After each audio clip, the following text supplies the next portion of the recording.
Buenas tardes, Padre Luis. Seguramente ellos saben que voy a preguntar. Y sobre todo uno de camisita amarilla, ¿sí? Padre, sería bueno aclarar y explicar sobre el sacerdocio ministerial o jerárquico del obispo, presbítero y diáconos del sacerdocio común de los fieles. Muy bien.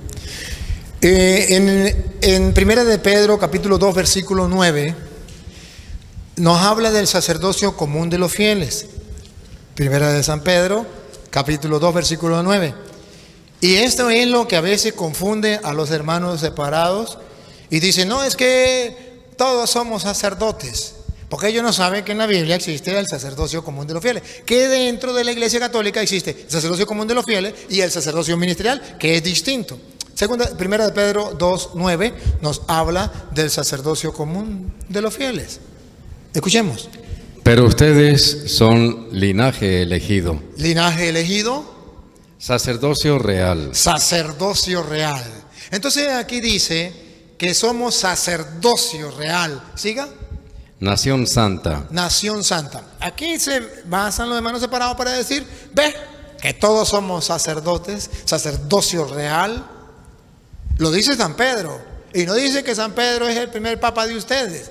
Y usted dice, sí. Dice, bueno, pues ya lo dice San Pedro. Entonces ya cuando viene Cristo, ya eso sacerdocio ministerial, eso no existe. Solamente el sacerdocio real que somos todos.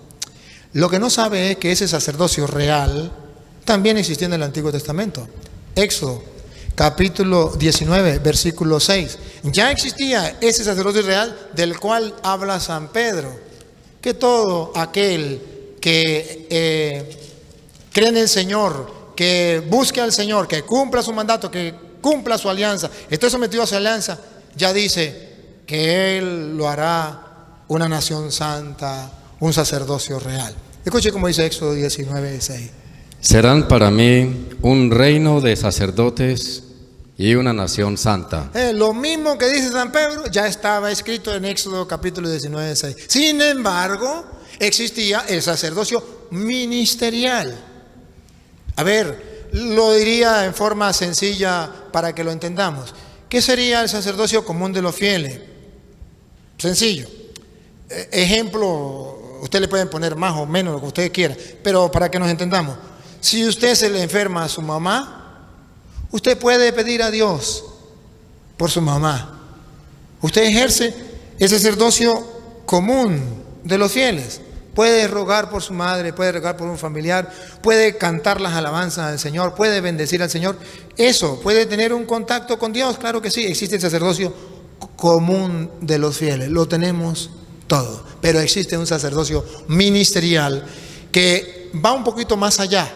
Es en cuanto a una función, en cuanto a un ministerio, en cuanto a un servicio, en cuanto a un trabajo espiritual en función del pueblo de Dios. En función del pueblo de Dios. Entonces, ese es el sacerdocio ministerial. Y efectivamente, como lo estábamos mirando, dentro de la iglesia, Dios dejó ese sacerdocio ministerial, decíamos, para ofrecer dones y sacrificio por los pecados.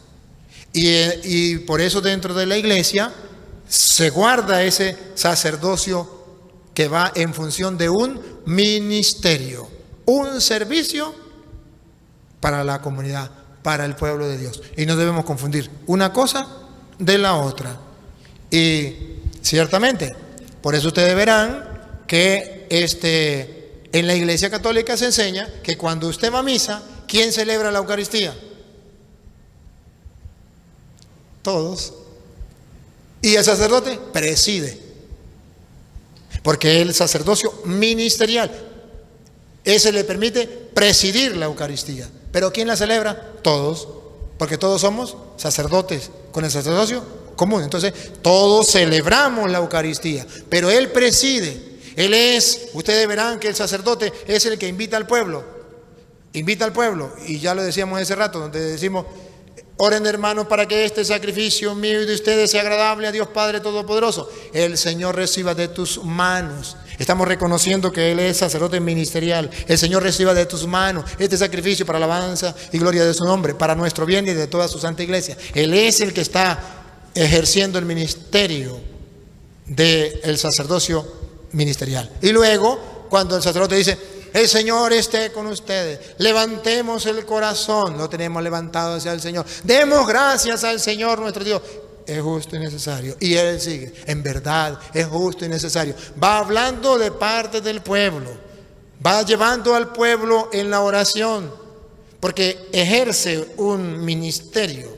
Él es el que va al frente del pueblo, va de cabeza en el pueblo, guiando al pueblo, dirigiendo al pueblo. Ese es el trabajo que presenta el sacerdocio ministerial, que en la iglesia lo recordamos como los obispos. Por ejemplo, en Filipenses capítulo 1, versículo 1, nos habla de lo que eran los obispos y también de lo que serían los diáconos. Filipenses capítulo 1, versículo 1, lo que nosotros hoy ya llamamos la jerarquía, que allí hay unos puntos que nos van mostrando que en las Sagradas Escrituras van a mostrar que hay unas personas que ejercen una función importante dentro de la comunidad.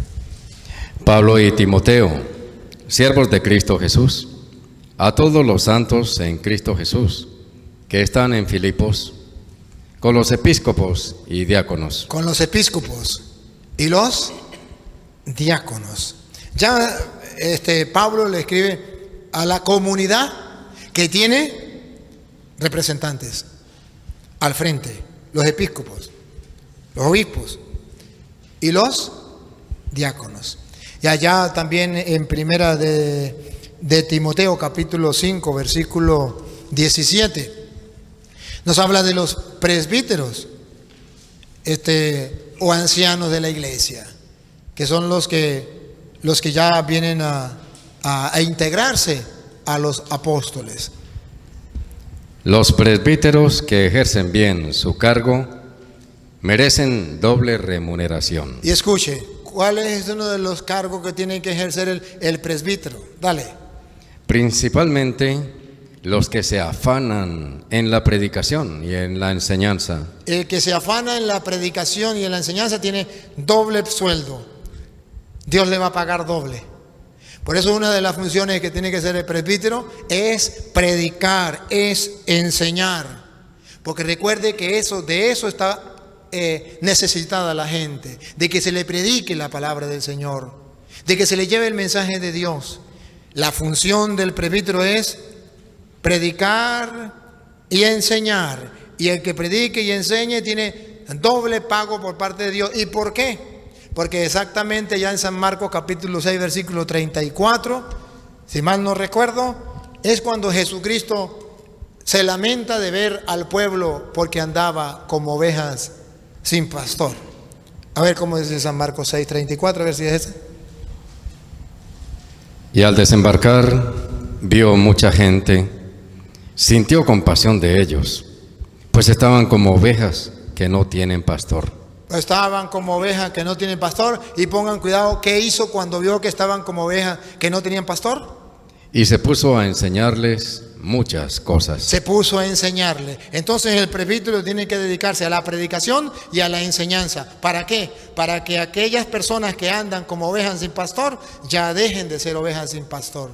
Por eso Jesucristo, cuando en Marcos 16, 15 mandó a los apóstoles, dijo: vaya, prediquen el evangelio a toda criatura. Una de las misiones propias de nosotros es llevar el mensaje, es la predicación.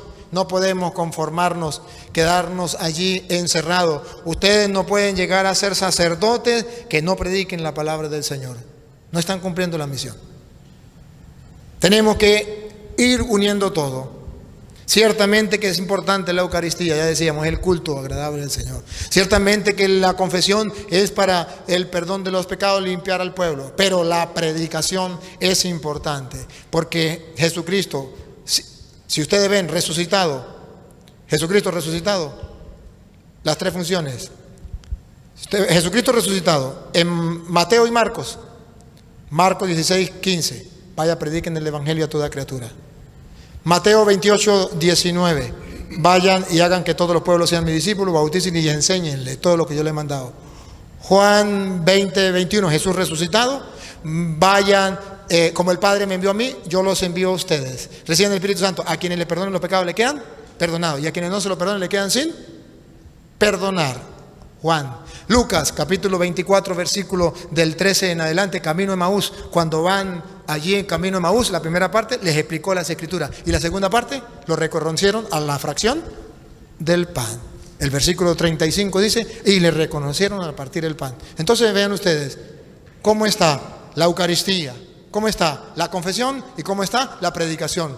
Lo cómico es que la predicación tiene a Mateo y a Marcos, la Eucaristía Lucas, la confesión Juan, pero Marcos y Mateo manda Jesús resucitado a predicar. Y esto es muy importante. Y si ustedes ven Hechos de los Apóstoles capítulo 2 versículo 42, cómo vivían las primeras comunidades cristianas, dice, ante todo eran constantes en la enseñanza de los apóstoles. Segundo, la oración, y tercero, la fracción del pan. Entonces es algo propio de la iglesia que no podemos esquivar, y eso lo estamos dejando a un lado. He tenido que recorrer el mundo como misionero de la misericordia, y he visto cómo el pueblo anda como ovejas sin pastor. He visto la necesidad y lo comparo como unos peces que están en una laguna y no tienen oxígeno, se están ahogando, sacan a ver si pueden tomar oxígeno. Así es ante el pueblo, como ovejas sin pastor. ¿Por qué? Porque nosotros nos hemos dedicado a muchas cosas, pero se nos ha olvidado que el Señor nos ha mandado a predicar, y a predicar la palabra del Señor, no a predicar otra cosa, la palabra del Señor, porque de ahí es donde viene la fe. Y está escrito allá en Romanos capítulo 10 versículo 17. La fe viene de la predicación, y lo que se predica ha de ser la palabra del Señor. Así es. Y si ustedes y yo no nos preparamos para predicar, estamos mal. Y el Señor nos manda. Ese es el trabajo que tenemos que hacer. Pero a veces se nos olvida, y nadie da lo que no tiene. Si no nos preparamos con la palabra de Dios, no vamos a predicar la palabra de Dios. Si ustedes y yo leemos la palabra de Dios, vamos a predicar la palabra del Señor. Pero se nos ha olvidado que es necesario leer la palabra de Dios para hacerla mía y poder predicarla a los demás, porque nadie da lo que no tiene.